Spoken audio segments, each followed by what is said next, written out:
Jewish community marked the Tisha B'av fast day earlier this week, mourning repeated tragedies that have befallen the Jewish people on that date throughout the ages, including the destruction of the First and Second Temples. Daria O'Sullivan spoke with the senior fellow at the Hartman Institute, Yossi Klein, about the dichotomy of mourning during modern times, amid increasing signs of intolerance within Israeli society. Now it's a difficult day because it's hard to navigate between the happy ending of Jewish history to some extent, the fact that we're back here, we're sovereign again, we won, we're victors of history, we defeated exile and destruction. And on the other hand, Tisha B'av comes around every year, and the religious Jewish sensibility struggles with on the one hand, honoring the tradition, and on the other hand, an inability to mourn the way Jews once mourned for Zion, and more than that, a refusal. There's something in our sensibility that says, no, I don't want to mourn today. Yossi, do you see a lack of tolerance in Israeli society today? There are ultra-Orthodox Jews who are attacking soldiers, but those soldiers themselves are ultra-Orthodox, and most of the ultra-Orthodox community, I'm sure, is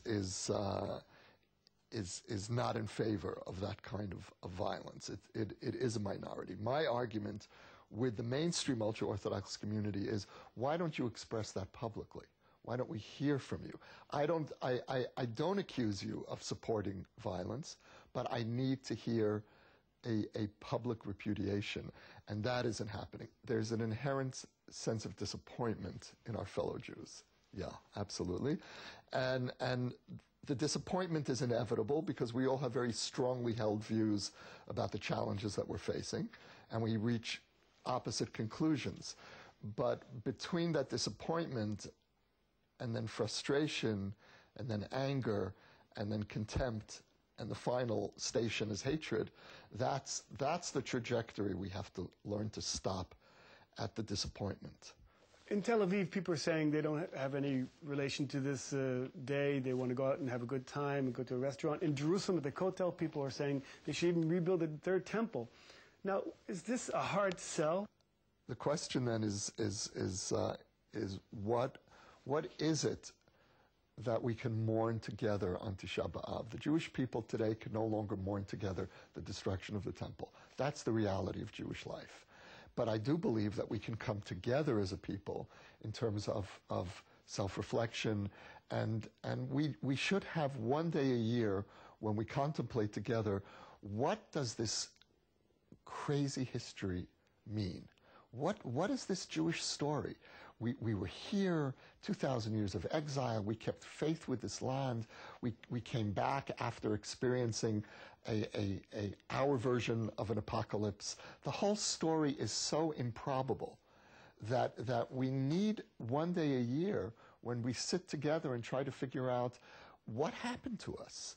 And what does it mean that we're back here? What are we supposed to do next? What is the ethical meaning of our history? What is the national meaning of our history? What is the meaning of our history for ourselves? What meaning does this history have for humanity? The whole world seems to be obsessed with our story in one way or another. Well, what does our story mean? What should it mean? What do we have to say to the world? These are urgent questions that always get displaced because there's always an urgent matter on the Israeli national agenda to deal with. And once a year, the thought of just stopping, and you know, when you're fasting, you're forced to stop. And that's the power of a fast. You have to suspend your daily routine. And there's something liberating about that.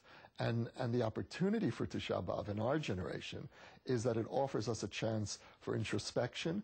But you know, on Yom Kippur, the introspection is personal. On Tisha B'av, we have an opportunity for collective introspection.